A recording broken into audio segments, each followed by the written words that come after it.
welcome to Reading with Jasmine. I decided to start this because I know reading is important and because American Girl has a wide variety of interesting American Girl books that we all can relate to. Kara Bailey is the new Girl of the Year 2021, and I will be reading Down Under by Erin Teagan as my first book, so let's begin. Chapter 1, Ready. We walked across the town center toward the animal shelter, Mom carrying most of the foster kittens in their carrier. I held the littlest one, Nugget, who was my favorite. But Mom, he's so tiny, I said. Are you sure we can't keep him? Kira, I know. It was the worst part about fostering kittens, bringing them back to the shelter so they could find their forever homes. Because after spending a few weeks with them, I just couldn't help but want their forever homes to be with me.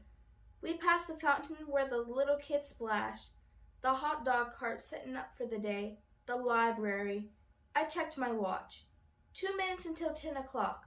When my best friend and I always met at the statue of the lady holding a book on the first day of summer break, it was a tradition.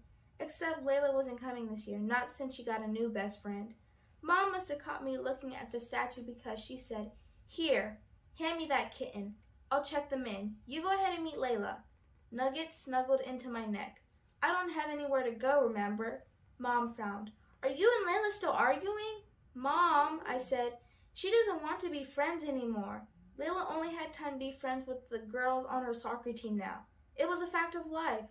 I was barely even offended anymore." I opened the door to the animal shelter, cradling Nugget with my free hand. "Okay, then you need to go get yourself out there and make some new friends," Mom said, walking past me and depositing the carry of mewing kittens on the counter. I pulled Nugget to my chest and kissed his pink nose. "No thanks. Who needed human friends when you were surrounded by animals?" "Come on, Kira, be social," Mom said. "You're going into the 5th grade soon. You'll be at the middle school." "So?" I hit the bell on the counter that said "ring for service," hoping to end this conversation. "Middle school is not an easy transition," Mom began, "especially if you're fighting with your best friend. Just because Mom teaches middle school, she thinks she knows everything about it." Miss Steph appeared rolling a crate of long-eared puppies in front of her. "Sorry to keep you waiting, ladies." Her 4-year-old son vaulted into the room behind her, kicking and karate chopping and nearly flailing into a bit of clean kitty litter. "Shh," she said. "The kitties are sleeping. See?" She pointed to the little one purring on my shoulder. "By the way, congratulations, Miss Middle Schooler." She gave me a sideways hug. "Are you ready for your big adventure tomorrow?" She was talking about how Mom and I were going to visit my great aunts, who lived all the way across the country in Australia. They had a wildlife sanctuary and animal clinic where they rescued injured animals. Australia was bursting with animals that you couldn't find anywhere else in the world. Pygmy possums that fit in the palm of your hand, kangaroos and wallabies, wombats and koalas, and birds of every color. We'd be there for 2 weeks. I wish we could stay there for a whole summer. In fact, I wish we could stay and just move there. Then I could be with animals 24/7 and wouldn't have to go to middle school with my non-friend Layla. Dougie did a series of spins and air punches, finishing a roundhouse kick directly into a tower of dog bows. The tower exploded. Crash! Bowls rolling in all directions.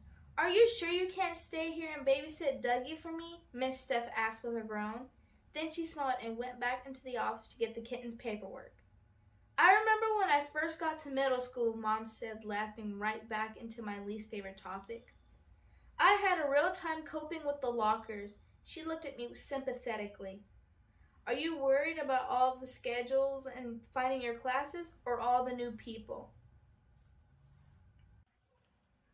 "I just think if I'm going to be a veterinary like Aunt Mamie, I should get a ton of experience working with animals," I said as I helped Dougie collect the scattered dog bows.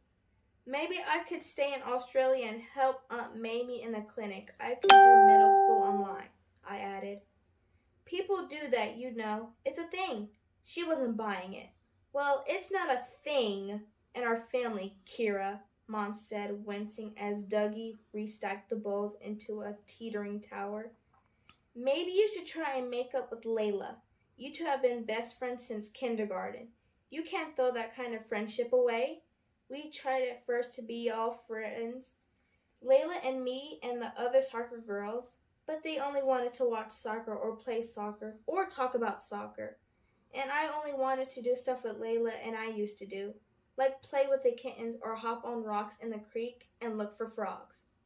And then once I wanted to walk away to the smoothie place instead of kicking the ball around, Layla said in front of everyone, "Why can't you just go with the flow, Kira? You could never just relax and hang out. That's your problem." And as a matter of fact, I pretty much never wanted to hang out with her again after that. Mom's phone rang. It's Aunt Mamie and Auntie Lynette.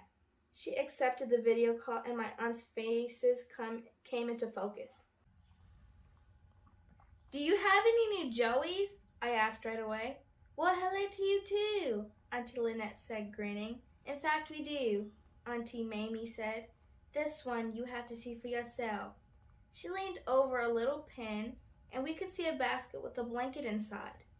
She moved the blanket aside, and we saw a tiny sleeping koala, its arms wrapped tightly around a teddy bear. "Aw, look!" I held the phone up for Mom and Dougie to see.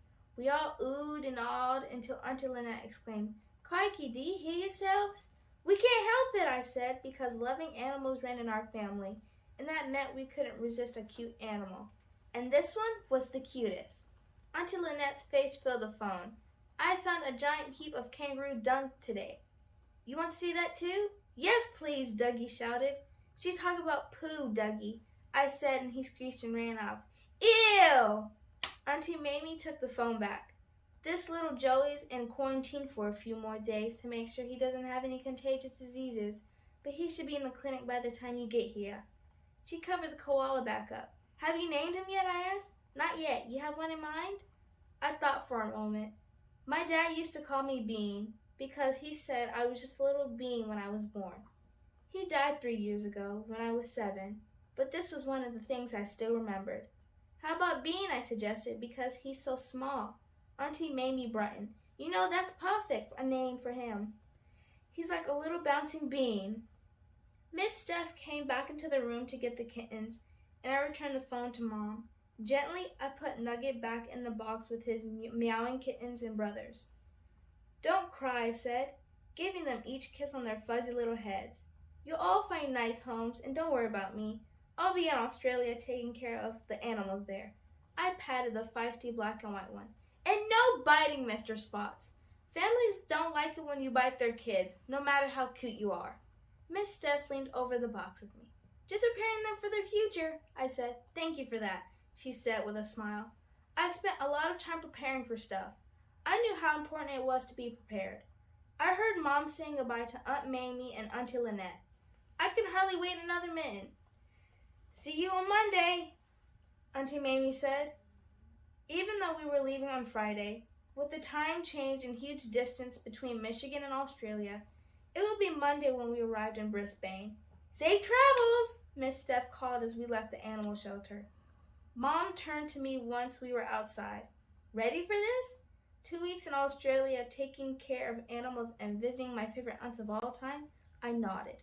I'd never been more ready for anything.